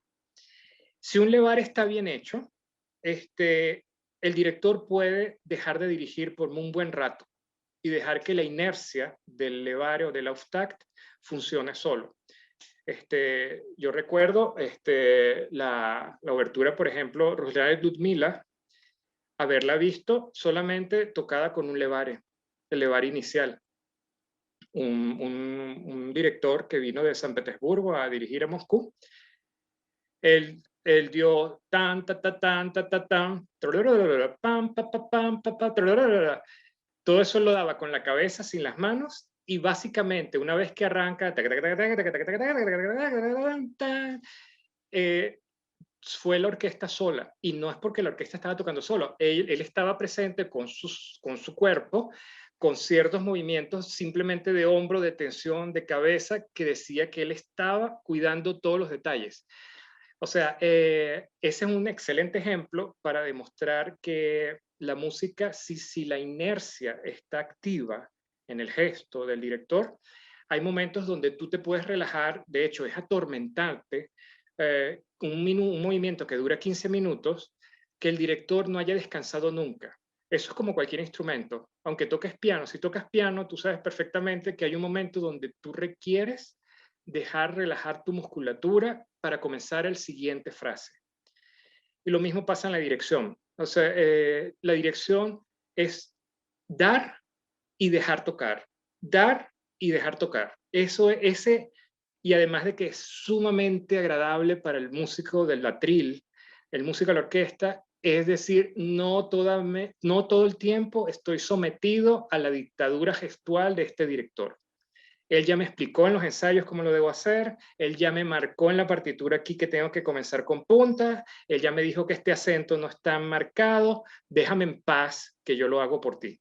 O sea, me estoy metiendo un poco en la psicología del músico del atril, pero eso sí les puedo corroborar que, además de que es sano desde el punto de vista de energía del director, es agotador si tú no dejas a tus músicos descansar. Por otro lado, sobre la batuta, sí, entiendo más o menos lo que tú puedes decir.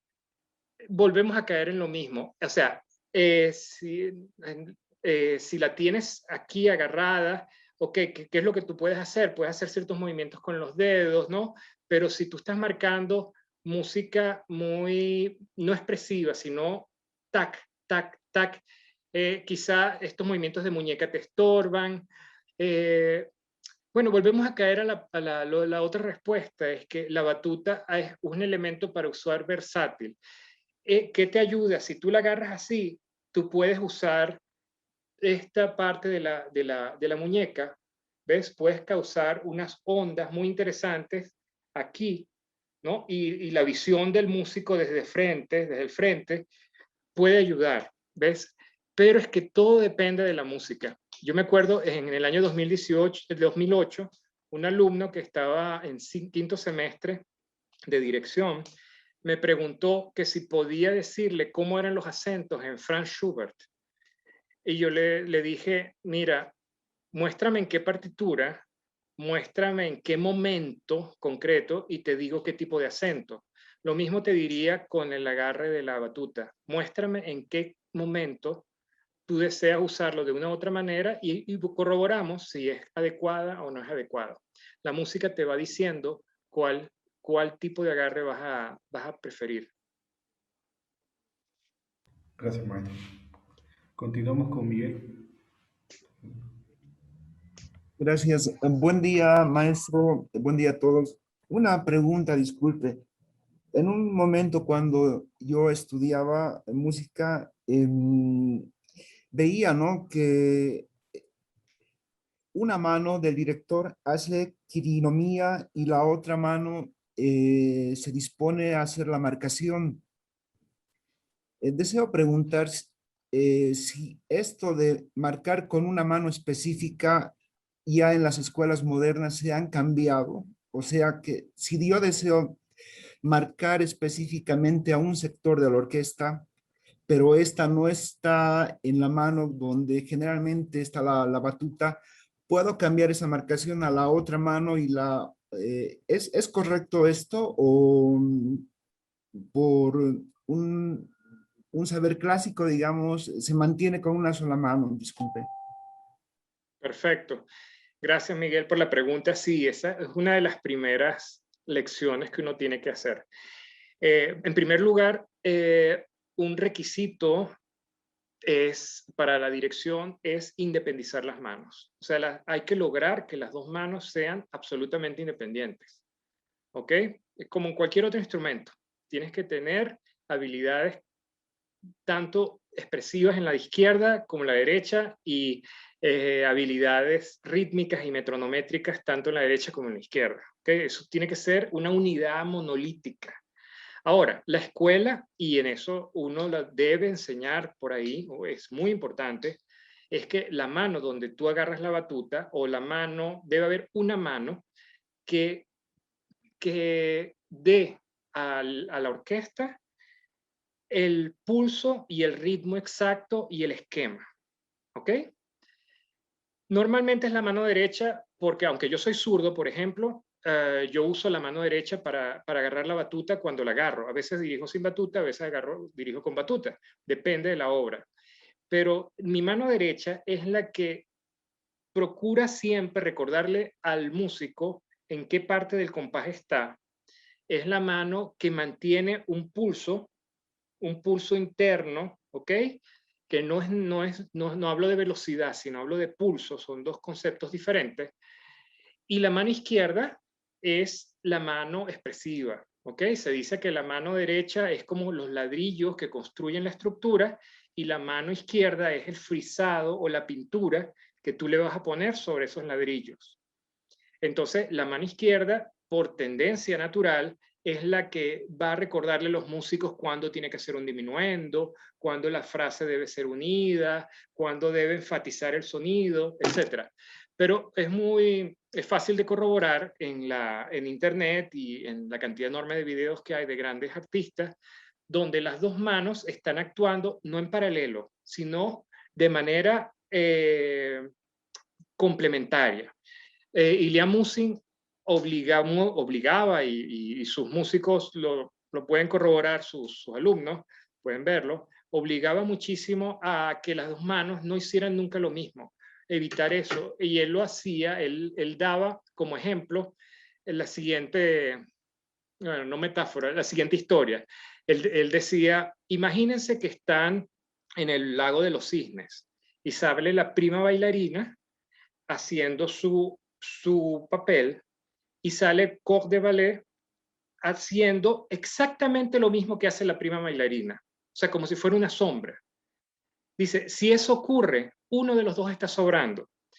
Lo que quiero decir es que si las dos manos todo el tiempo están haciendo exactamente lo mismo, una de las dos manos sobra. Yo particularmente en clase, cuando veo que eso se avecina o está ocurriendo, yo les obligo a que la mano izquierda la eliminen. O sea, les digo, ok, vas a hacer todo lo que tú estás haciendo, entradas, articulación, fraseo, ritmo, pulso, todo lo vas a hacer con la mano derecha. Y sí se puede hacer todo, se puede hacer entradas, se puede marcar un fraseo cambiando el movimiento de la mano, etc. Cuando ya me ha demostrado que con una mano lo puede hacer, entonces digo, bueno, ahora reparte esas funciones entre las dos manos. ¿Ok? Entonces, en definitiva, es muy importante independizar las dos manos. La mano derecha, por tradición, es la que mantiene el esquema y el pulso. Si ustedes vuelven a ver el video de Ilya Musin que les presenté, editado, en un momento dice que el arte de la dirección es también saber de qué manera tú vas a expresar con tus manos la expresión de la intención de la música sin permitir que se te desorganicen tus músicos, que se pierdan, que no sepan dónde está. ¿Ok? Y ese momento en que el esquema deja de ser esquema mecánico para ser un gesto expresivo es lo que deberíamos tratar de enseñar en clase. Es que no es solamente marcar, sino que es expresar, y en eso, como decía un gran pianista, que ahorita no recuerdo, un maestro, decía, si necesito que toques la tecla con la nariz, la vas a tocar con la nariz. Pero necesito que ese sonido salga. O sea, tú te lo vas a ingeniar con tus dos manos de hacer lo que tengas que hacer si tienes la idea clara de lo que estás buscando. Gracias, maestro. Muy amable, gracias. A ti. Para finalizar, tenemos la pregunta de Valerie Rivas y con eso iremos concluyendo, ¿no, maestro? Valerie, puede preguntar. Hola, Carlos. No es Valerie, es Vivian. Oh, Vivian, hola. ¿Qué tal? Mucho gusto. Bueno, mucho Es la gusto. profesora Vivian. Profesora Vivian. Vivian, dime, Vivian. Sí. Bueno, yo quería preguntarte varias cosas. En tu exposición, tu maravillosa exposición, me estaba imaginando como una especie de esquema general que es importante para el abordaje de la dirección, ¿no? En el que convergen elementos que son arquetipales, elementos de lenguaje y, por supuesto, los elementos del área experiencial, ¿no? Todo esto, ¿no? La pregunta que te hago, o las preguntas, son varias, pero convergen en lo mismo. Primero, desde el punto de vista de la narratividad o de la compleja narratividad que requiere el abordar una partitura orquestal, ¿tú no consideras necesario o fundamental el que el estudiante tenga un buen banco de imágenes a través de la literatura? Es una pregunta. Quiero decir, me refiero como algo fundamental, que es también fundamental en la enseñanza pianística, por supuesto. La pregunta número 2 es, en esa polaridad de lo individual y lo colectivo a la que tanto te referiste, hablando de que esa enseñanza de la dirección es absolutamente individual, pero por supuesto redunda en una relación con lo colectivo. ¿Puede el colectivo orquestal de alguna manera conformar una gestalt a la hora de interpretar una partitura? O sea, me refiero en la dinámica de la polaridad, el director y la orquesta, o lo individual y lo colectivo, ¿puede el colectivo orquestal generar una gestalt en cuanto a la interpretación de la partitura? Y la tercera pregunta, adquiere la dimensión de la anticipación, que es fundamental en la música, una relevancia pertinente que establece esa diferencia entre la práctica de la ejecución instrumental y la dirección orquestal, adquiere esa relevancia pertinente en el caso de la dirección, considerando todos los elementos de los que hablaste, de la doble audición, del director que está preparado, del tema del levare. Y hay una palabra, para terminar mis miles de preguntas, hay una palabra que hizo una gran resonancia en mí en cuanto a la entrevista de Ilya Musin, que es el renacer de la música. O sea, ¿la música renace después de una semiosis en el tiempo o la música renace a partir del gesto del director? Esas son todas mis preguntas. Gracias. Claro. Gracias, Vivian. Sí, mira, olvidé en cierto momento detallar algo que distingue la escuela de Ilya Musin. Está expreso en sus libros. Les puedo aclarar que lamentablemente al castellano no hay ninguno traducido. Yo he traducido algunos fragmentos de libros. Algunas entrevistas de él las he traducido, están en mi canal.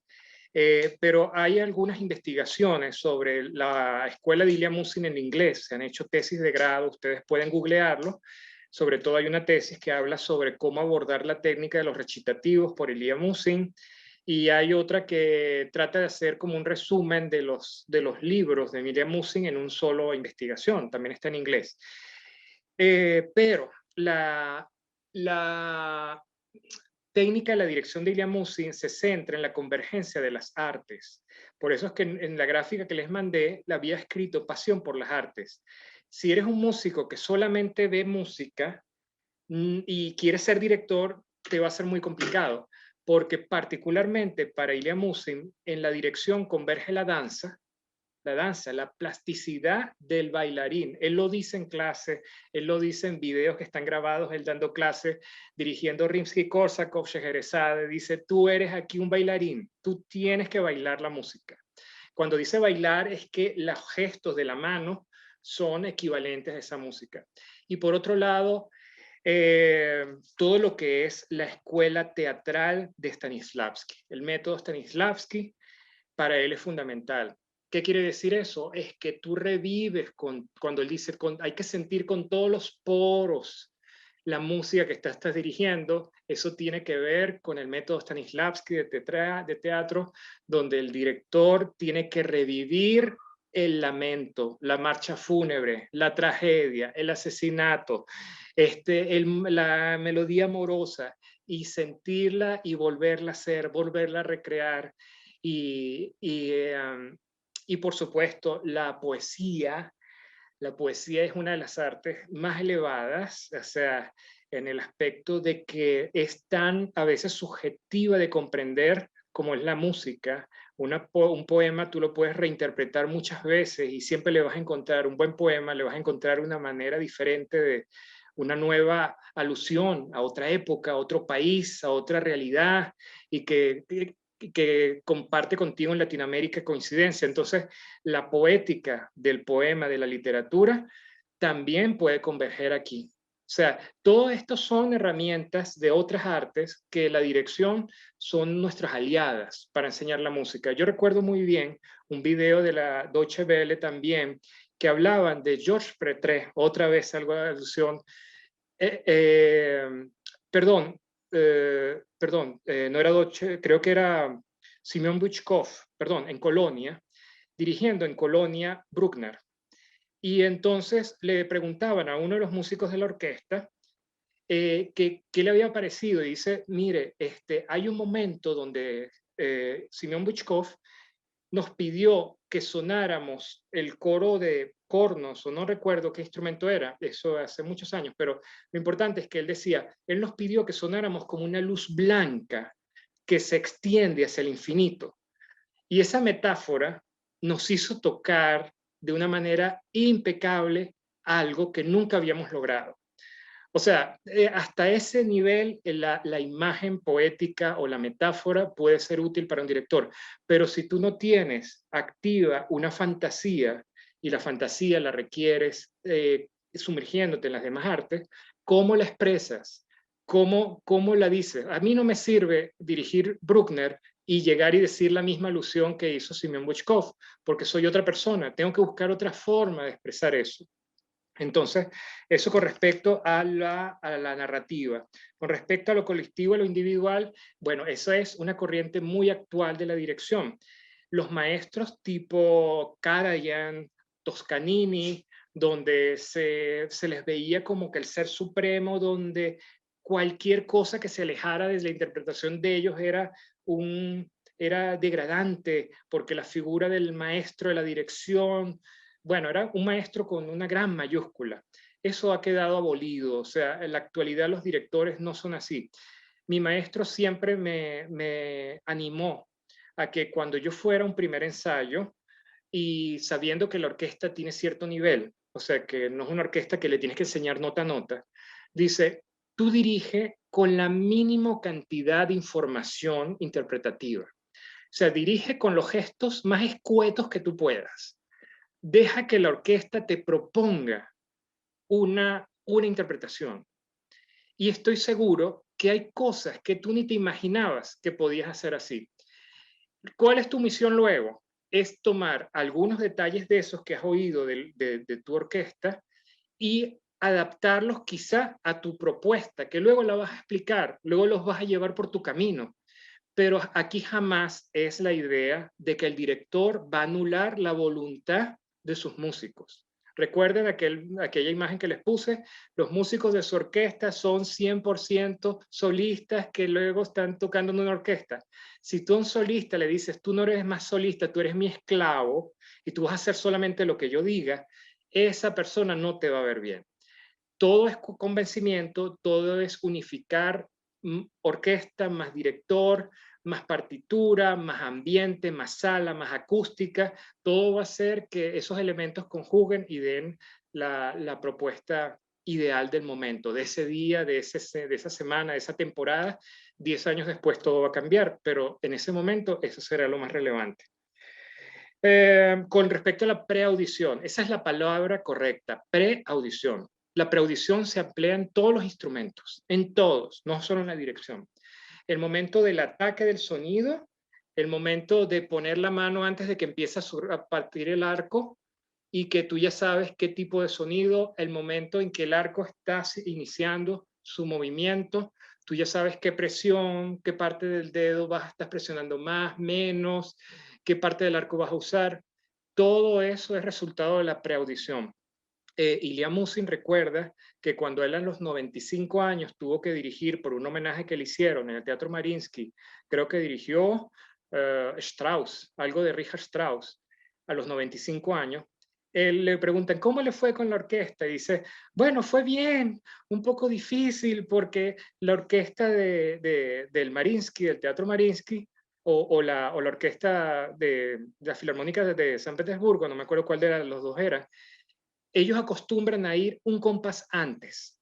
O sea, quiero decir que el director tiene que ir adelantado un compás de lo que la música va a sonar. No un tiempo, no dos, un compás. Y entonces a él, a ese momento de los 95 años, con esa sabiduría y esa humildad, le dice que le costó un poquito adaptarse a esa particularidad de esa orquesta donde los gestos tienen que ser dichos alrededor de un compás de anticipación.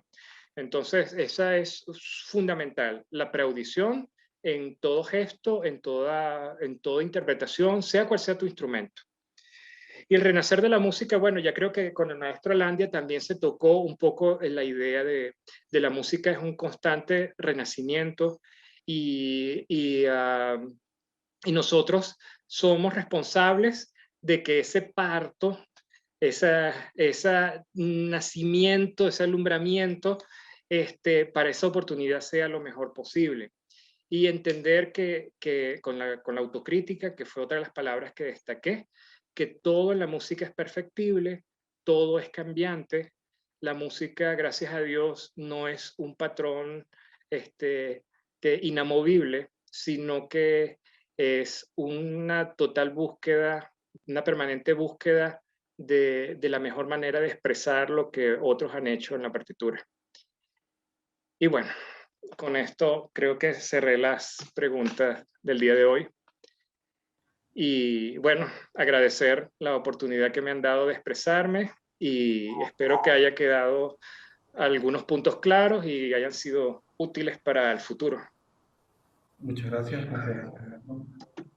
Hay una pregunta más para Landia. No, nada, yo no, simplemente agradecer infinitamente a Carlos por esta magnífica ilustración que nos ha hecho de una profesión tan difícil en cierta medida, hecha tan fácil en otra medida por una corriente de...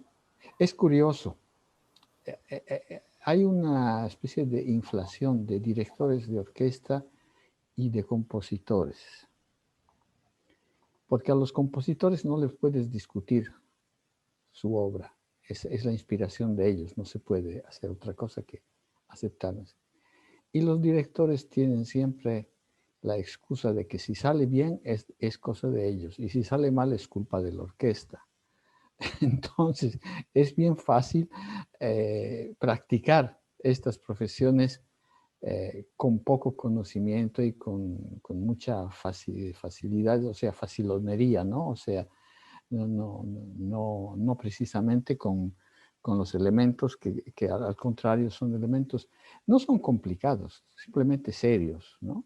Hay que abordar esta profesión como cualquier otra profesión, quién sabe con un poco más de tiempo y de dedicación, porque la cantidad de informaciones que tienes que adquirir son bastantes más, ¿no? Entonces, nada, pues agradecer una vez más a Carlos, al Centro de Estudios Musicales por la oportunidad y ojalá sigamos así con eventos de alto perfil profesional, de alto perfil artístico. Ojalá tengamos otra oportunidad de compartir con el maestro Sala, porque evidentemente hay cosas que podemos aprender de él. Gracias, Carlos. Muchas gracias, Carlos. Muchas gracias, Gabriel. Y muchas gracias, José Gabriel, por la asistencia que nos da siempre. ¿Ah? Gracias, maestro. Un gusto para mí, un honor estar acá con el maestro Carlos Sala igual. Sí. Parece que hay una despedida, hablo de Misty, ¿verdad? Sí, Sí. Quería preguntarle si podríamos contactarnos con usted, si nos podría dejar algún correo o algo así. ¿Se puede? Sí, yo creo que como 22 personas rellenaron la encuesta y en la encuesta se pedía el correo, podemos estar en contacto y por supuesto, claro que sí, yo estoy a la orden y más en esta pandemia que me tiene en la casa todo el día. Entonces, sí, claro que sí, estoy para responder dudas, si todo va bien a finales de mayo voy a comenzar a hacer como unos micros que se llaman de 50 a 90 segundos en Instagram, donde voy a sacar algunas curiosidades que se me han cruzado en las partituras, que no aparecen en textos así, sino que son cosas que, bueno, que uno dice, wow, ¿cómo es posible que Tchaikovsky haya hecho una alusión al Tristán, al acorde de Tristán, si a él no le llamaba la atención eso? ¿Y por qué aparece? Cosas así que las voy apuntando y entonces resulta que luego sale un micro que los voy a empezar a grabar ahora en el mes de mayo y a finales de mayo los voy a ir poniendo durante unos 2 meses y medio, cada 3 o 4 días. Espero hacer unos 25 micros de 50 a 90 minutos. Y bueno, y por lo demás, a la orden para seguir profundizando, sobre todo el área de la dirección. Es un área que me gusta mucho, me gusta derrumbar mitos de lo que es la carrera y lo que es el director. Y bueno, estoy a la orden. Gracias, José Gabriel, por haber sido nuestro intermediario, porque se me hizo todo muy fácil. No solo, y no faltó nadie, todo el mundo estuvo aquí, eso es organización. Y maestro Alandia, gracias porque me llamó por WhatsApp, por Facebook y me dijo, vamos a hacer esto y sí, vamos a hacerlo. Vivian, desde Maracaibo, esperando que todo el renacer de la cátedra de dirección en la federación en la Facultad de Artes de la Universidad del Zulia, una universidad muy reconocida en Venezuela, que la podamos rescatar y fortalecer. Bueno, muchas gracias, me despido desde Caracas y estoy Gracias, Carlos. a la orden para cualquier otra eventualidad. Gracias, maestro. Gracias. Que tenga buen- Gracias. Luego. Chao, chicos. Gracias.